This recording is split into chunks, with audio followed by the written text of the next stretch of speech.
Hey guys, in this video I'm going to show you how to make a group chat on Snapchat. It's pretty quick and easy, so let's jump right in. First, I have Snapchat open here.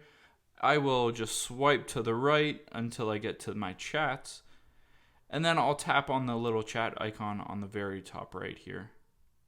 And then you'll see new chat option. I can chat with recent people or just tap new group at the very top.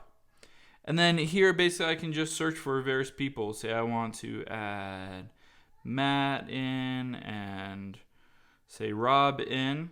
And then, okay, I've added a couple people in, and I can say just create group here. And then I can, type in whatever I want. So that's it. I just created a new group with a couple of people. I can tap add to group if I wanted to add more people.